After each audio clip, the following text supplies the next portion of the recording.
Most people spend their entire lives trying to earn respect from the wrong people, in the wrong way, using the wrong strategy. And the painful irony, the more desperately you try, the faster that respect slips away. Think about that for a second. You have seen it. Maybe you have lived it. You try harder. You explain more. You show up more. You give more. You bend more. And the person on the other side, the enemy, the rival, the person who clearly does not have your best interest at heart, they do not soften. They get bolder. They push harder. Because what you showed them was not strength. What you showed them was a target. Enemies do not respect the person who tries hardest to earn it. They respect the person who appears to need it least. That is not a motivational quote. That is a psychological principle, one that Niccolò Machiavelli documented 5 centuries ago with the kind of cold, ruthless clarity that made his work controversial then, and still makes it uncomfortable now.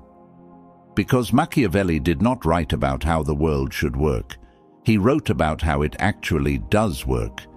He wrote about what people genuinely respond to, not what they say they respond to, but what moves them at a behavioral level. People do not respect kindness in the face of conflict, not because kindness is weak, but because in a power dynamic, consistent softness signals that you can be pushed. And people, especially the ones who are working against you, will keep pushing as long as that signal remains.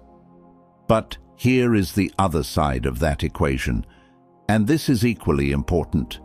Enemies do not respect aggression either, not real, lasting respect.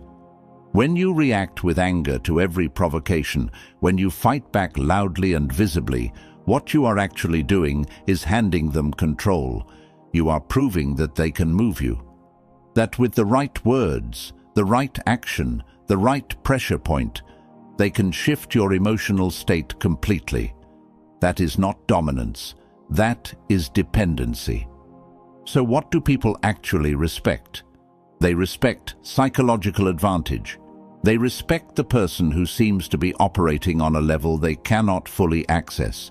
The person who is calm when the room is chaotic, who is patient when everyone else is impulsive, who appears to be playing a game that nobody else can completely see, let alone beat. Machiavelli called it the quiet control of the situation, the ability to shape outcomes not through noise, but through strategy, not through reaction, but through positioning. And the people who master this, even partially, experience something most people never do. Their enemies begin to recalibrate around them. Not because they demanded it, not because they fought for it, but because something in the way they carry themselves makes aggression feel like a bad investment. Today, we are going through 7 strategic shifts from Machiavellian thinking that will silently reshape how the people around you, including the ones who oppose you, see you, position themselves around you, and ultimately treat you. These are not tricks. They are not mind games. They are frameworks grounded in real human psychology, and every single one of them is something you can begin applying immediately. Stay with me through all 7, because they build on each other, and by the time we reach the end, you will see the complete picture of what genuine psychological power actually looks like, and why most people never access it. Now, I want you to drop this affirmation in the comments. I control the game. Let's get into it. Number 1. Control the frame of interaction. Every interaction runs inside a frame. A frame is the invisible premise underneath the surface of what is being said. It is the unspoken story that determines how everything inside that interaction gets interpreted. Who is in the right? Who owes an explanation? Who carries the burden of proof?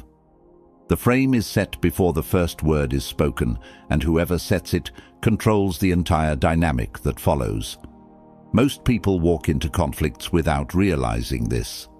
They respond to what is being said on the surface. They defend themselves, they argue, they try to prove their point, all without noticing that they have already accepted a premise that puts them at a disadvantage. They are playing inside a frame someone else built, and that is why, no matter how well they argue, they always feel like they are losing ground. Imagine someone publicly questions your judgment in front of people whose opinion matters to you. The question sounds reasonable on the surface, but underneath it is a frame, and the frame says, your judgment is in question. The moment you rush to defend yourself, you have accepted that frame. You have agreed, through the very act of defending, that the premise applies.